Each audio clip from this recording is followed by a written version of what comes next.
And so, ladies and gentlemen, the cat is out the bag. I mean, not really. I mean, we kind of knew this existed and this was going on, but now it seems to be getting more public attention as it's being reported in the California Post that Skid Row homeless claim they've been paid to vote for Karen Bass and Nithya Raman. This comes out following the Los Angeles mayoral race that saw Raman surge past Spencer Pratt to lock her into the runoff between her and Karen Bass. And so we're going to get into that, and also information from the Democrat Socialists of America and what they do when collecting ballots in California.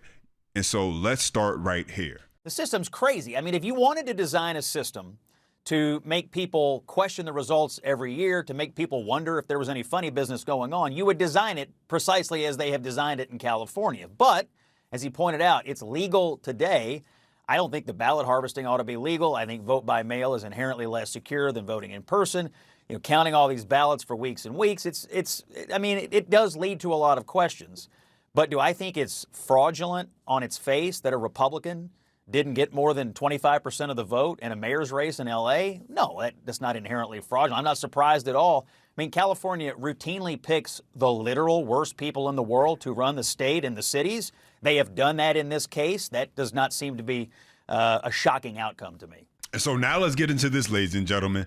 This comes directly from the Democrat Socialists of America, Los Angeles chapter, ladies and gentlemen. We know Zoran Mamdani prides himself on saying he's a Democrat Socialist, AOC, Nithya Raman. And so listen to this, ladies and gentlemen, because once you hear how they're actually able to ballot harvest in the state of California, then ask yourself, is California really looking for fair, secure, safe elections? And so check this out. It says directly from the website, a better world is possible, but not guaranteed. That's why our members are organizing to build a world where everyone can live a life of dignity, free from injustice and capitalist exploitation. That's what makes us socialists. Come and join our diverse working class movement by becoming a member today. And so this is how they teach their members to ballot harvest, ballot delivery. Step 1, confirm strong candidate support. If voting for other candidate, thank them and move on. Knock, knock. Oh, how's it going today, sir? May I ask who you're voting for and have your voter check? Well, I'm a big Spencer Pratt fan. Thank you, sir. Have a great day. That's what they can do. Have you received your ballot yet already? Step 2, once they ask that question, have you received your ballot already? And they don't want to vote for the other candidate, then they can move on. Great. Will you find it? Will you vote now? Ask at least 3 times. And so basically they can harass people. They can canvass neighborhoods and harass elderly people, harass people who maybe not so politically knowledgeable, and then say, Candidate X is in line with all the values in our voter guide, and we need your help to change this city. I want to make sure that your ballot does not get lost in the mail or in the city bureaucracy. If we fill it out together right now, there's an official place to sign it over to me, and I can bring it to the city directly either today or first thing tomorrow in the morning. I mean, isn't that wonderful? You can harass someone by asking them multiple times, will they vote now? And then you could sit there and pressure them by filling it out. This is what these leftist organizations are able to do in California. And once they successfully filled it out, they can drop it off in a mailbox or a voter drop box. That's how it's done, ladies and gentlemen. California. And it's legal. Now, you tell me, does that really cultivate fair, safe, secure elections? But there's actually even more to this, ladies and gentlemen. So take a listen to Steve Hilton, Republican candidate running for governor in California. Take a listen to what he discovered. Check it out. This mail-in ballot 7 days after the election, The argument is, well, we want maximum participation. So if someone wants to vote on election day, we're going to treat sending in a mail ballot the same as if you were voting. That's why we're going to give 7 days for the ballot to arrive.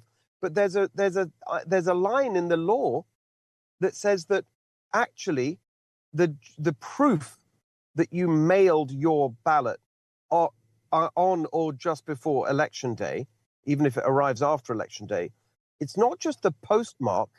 You can write it. You can handwrite the date. Wow. And that counts. It's not. I was talking about this at the last elections. I had a whistleblower from the Postal Service explaining this. So just to be really clear what that means, you can backdate your ballot by hand. Counted by hand, and it will be counted. That's how outrageous. insane this system is. Okay. This, so you say fraud's happening. No, a lot of it is legal. They have rigged the system. They have made it so nobody's breaking any laws. Nobody's going to go to jail. It's all part of the system. And so basically the fraud has been sanctioned in the state of California, ladies and gentlemen. You want to work for the Democrat Socialists of America? You want to work for an NGO? No problem. You can knock on doors. You can ask people who they're voting for. And if they don't favor your candidate, you can simply walk away and collect the ballots of those people who you're able to harass enough into helping them fill out their ballots, and then take it off their hands for them because, you're just doing a good job as an American, right? And so, I mean, while a lot of this, is sanctioned fraud in California, not all of it is, because they still got to make sure they, shore this thing up, and nothing helps like a little bit of extra help from people who otherwise wouldn't care about voting. And so let's get into this right here. You got, did Skid Row voters help skew LA's election for mayor? And so this goes into the fact that you have on the ground reporters interviewing and asking people who are homeless, did you vote? Did you have people coming down here to Skid Row paying you to vote? And let's take a look at the videos because, this is what they had to say. Check it out. Are you a registered voter? Yeah, I'm a registered voter. Oh, no, I'm not in this county. I'm in San Bernardino County, but they just said, who cares? They gave me a name to gave write. You a name to sign? They gave me everything to sign. They gave you a name to sign? They gave me a whole paper of what to write and who to sign and everything, so. Oh, wow. Damn. You just signed off on it? Just signed off on it to make some money, Oh, no questions asked, huh? You live in Skid Row? I live in Skid Row. Oh, and then did they come down here and try and pay you to vote? Yes. Oh, on a ballot? Yes. Oh, how much they pay you? $5. Oh, and they said, here, come and vote for these candidates? Yes, sir. They told you who to vote for? Yes. So they told you to vote for Karen Bass or Nithya Raman? Karen Bass. Did you vote for Karen Bass? Yeah. For $5? Yeah. Did you vote? Yeah. Oh, you did for Karen Bass? Yeah. Karen Bassett. Right. That's her last name, Bassett? Karen Bass, yeah. Or Nithya Raman? Karen. Karen? They told you to vote for Karen? Yeah. They had to sign a little thing. And how much they pay you? It was like $2. $2? Oh, to sign off on a thing to vote for her? Yeah. So they'd say, oh, do you want to vote for Karen or Nithya? Or they just really tell you to vote for Karen, huh? But it was really voting her, man. They gave you an optionable choice, but they tell you who they want you to vote for. Or they tell you who you want to vote for. So like, yo, we'll give you $2, but you got to vote for one of these people. Well, I'm a barterer, man. So I got $4. You got what? $4. $4? $4. $4? Oh, yeah. I don't. Since I'm voting your way, can I get a plate? You know what I mean? Yeah. And so $4, they're like, hey, you got to vote for one of these candidates, not Spencer. You do Karen or Nithya. Yeah, well, it was that was Bass one for me. That was the one I was suggested for. I don't give a fuck. Got it. You know what I mean? And you're like, yo, give me $4 and I'll do it. Yeah, why not? Sure. And so they do this for everybody out here? Yeah, they come out here all the time. How often do they come down here? Probably like 3 times a week. 3 times a week? To get the ballots? Yep. Wow. And so you know other people too that voted too? Actually, anybody that's registered. Yeah. Half the motherfuckers down on parole or probation, but you know how it is. crazy. I see people living Life out. is today, man. What happened? Where it is down there now. Man. Dog eat dog. And so let's get a little bit more information with this article. And another flash red warning sign. The California voting system is broken. As the California Post has reported, leftist groups appear to have used lax election rules to exploit the city's homeless population for crass electoral gain. A Post investigation found nearly 1,200 people registered to vote at a homeless shelter with 132 beds and another 185 at a drop-in center with 0 beds. In fact, records show a whopping 7,600 voters tied to homeless shelters and service providers. This raises a host of questions, including where did the ballots for these voters go? Did the voters ever see them? If so, did they complete and return them of their own volition? And if not, who did? The public deserves to know whether homeless people were truly given the right to vote or were victims of a ballot harvesting operation run by socialists intent on expanding their own power in LA. It is possible that the beneficiary was City Councilwoman Nithya Raman, who advanced to the mayoral runoff on a late ballot surge, perhaps based in part on this very type of chicanery.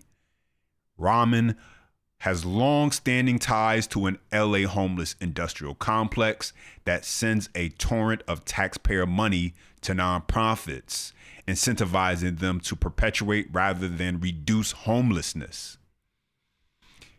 In effect, a socialist faction of the city has amplified its own power by building a welfare state that shifts taxpayer money to nonprofits, entrenches homelessness and dependency on City Hall's free needles, laundry, ethanol, and maintains a captive voting bloc for far-left candidates to tap into each election. But let's go to jump into the next clip. You got News Nation, Bill O'Reilly speaking about how the media immediately following this is just automatically saying, well, there's been no fraud. How could you be so adamant that there's no fraud when there's not even been an investigation? And that's something that he pointed out. Take a look. When it broke that Pratt was going to lose to this socialist who admits she's a socialist, okay, the networks immediately put up on the screen, ABC and CNN, I didn't watch the other two, Trump baselessly criticizes the vote, baselessly. Well, how would they know? How would CNN and ABC News know? They didn't investigate it. They didn't look into it.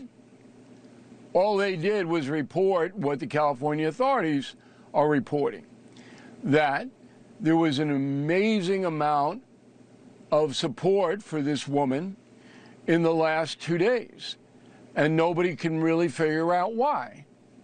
So if I'm a loyal American citizen, I'd like to get to the bottom of that. Why? Why was this surge for this woman? Why wasn't it for Karen Bass, the other mayoral candidate? Why her? Because they wanted to knock Pratt out. I have no evidence to back up that there was fraud in this election. None. Okay? But it's suspicious.